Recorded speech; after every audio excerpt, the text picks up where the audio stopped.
Hello, my name is Charlie Redding. I'm a chartered financial planner and also the founder of Efficient Portfolio. One of the common misunderstandings within our sector is that people don't realise that there's a difference between financial advice and financial planning, because both terms get branded around at different times and people aren't really understanding what the difference is and the importance behind that difference. So I want to just take a short video to explain a little bit about what I think that difference is. And to start off with, I want to tell you a brief story. So when I was living in London, when I was first qualified as a financial advisor at this stage, me and two girlfriends of mine, and by the way, they were friends that were girls, not girlfriends, you'll understand, I'm sure, heard about this party that was going on down in Brighton.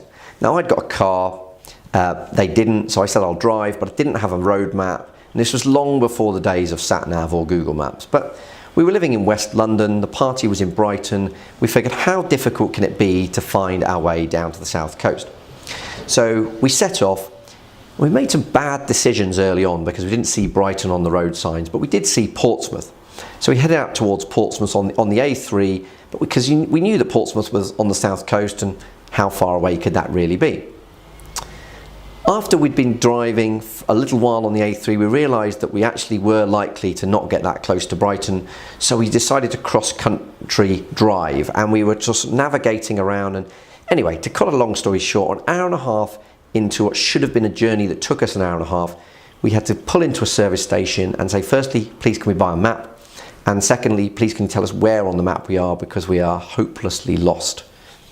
Now, the reason I tell you that story is because the approach that we took to taking that journey to the party in Brighton is the same approach that most people take to their finances. That's what financial advice is. It's looking at the next road sign and making a decision based on that.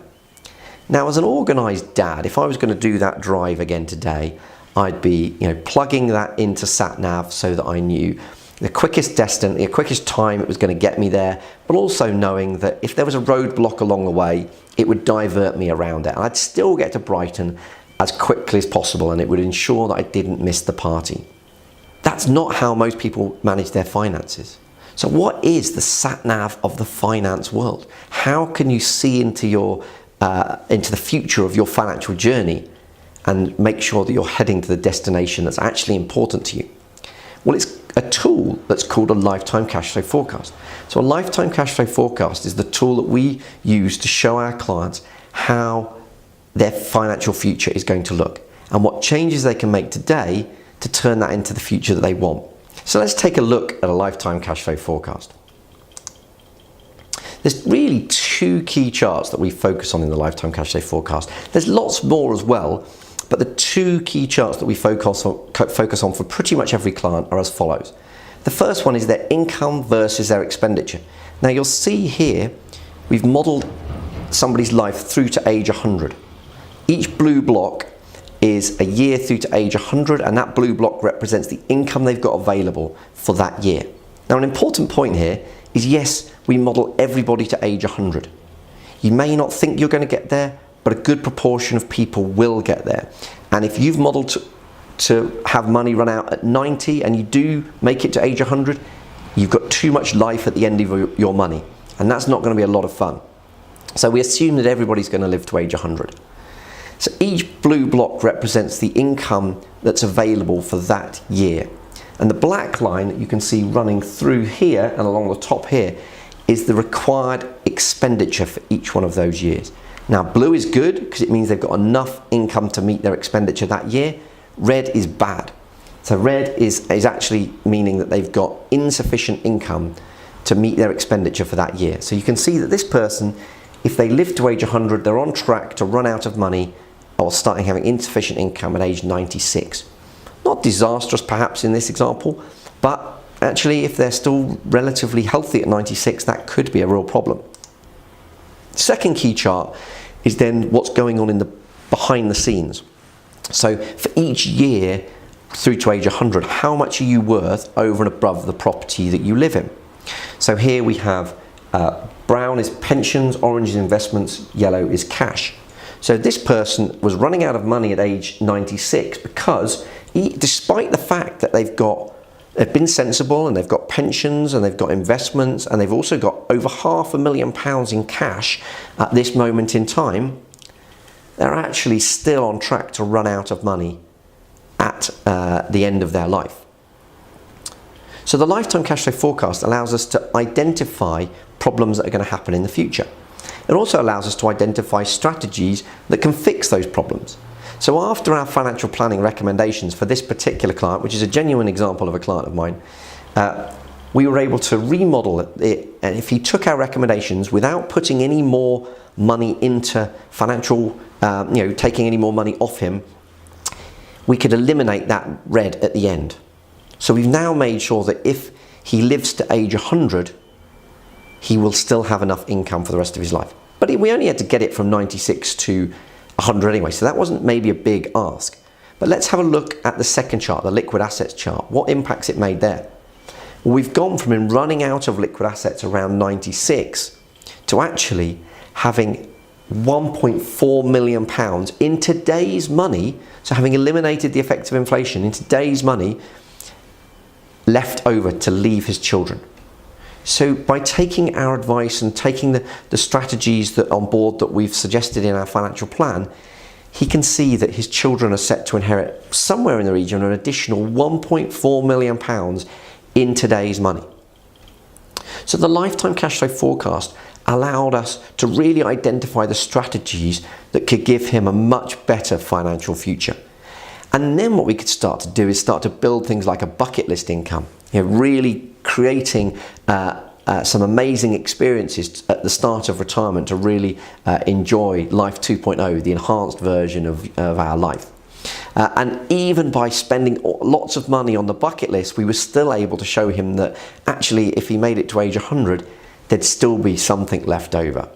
So the lifetime cash flow forecast really is a very, very powerful tool. And so I suppose the final thing, I just want to explain the difference between financial advice and financial planning in a little bit more detail, because the difference so far is that financial planning has the cornerstone of the lifetime cash flow forecast. If you don't have a lifetime cash flow forecast, you're not benefiting from financial planning, you're benefiting from financial advice. Let me explain why. So everybody has a bucket. We all have a bucket of money. That's the money that we have access to and we can spend. So in there are our liquid assets. Now in addition to that, we have a house. Now we can't spend our house. In fact, for some people, it's more of a liability than asset. But you can't spend the bay window one week and the front door the next week. But if in time and in the future you decide to downsize, then actually that does generate some money, that does generate some capital, and that capital can go into the bucket with the rest of the liquid assets. Now you also might have a pension. You might argue that those are liquid assets. And they are beyond the age of 55, but you try getting access to that money before the age of 55. I think you'll find that the trustees will say thanks, but no thanks. So before 55, that's very much a separate pot of money and it's not part of your liquid assets. Later on, it will be, and you can start to take that money out both as far as the tax-free lump sum goes and also as far as some income goes into the liquid assets. Also, if you own your own business, that's a fantastic thing to have, but it's not a liquid asset. Many people expect to be able to sell their business in the future, but ultimately they can't when they get to the point where they do want to retire. And so as a result, we can't count the business as the liquid asset until such time as you sell it.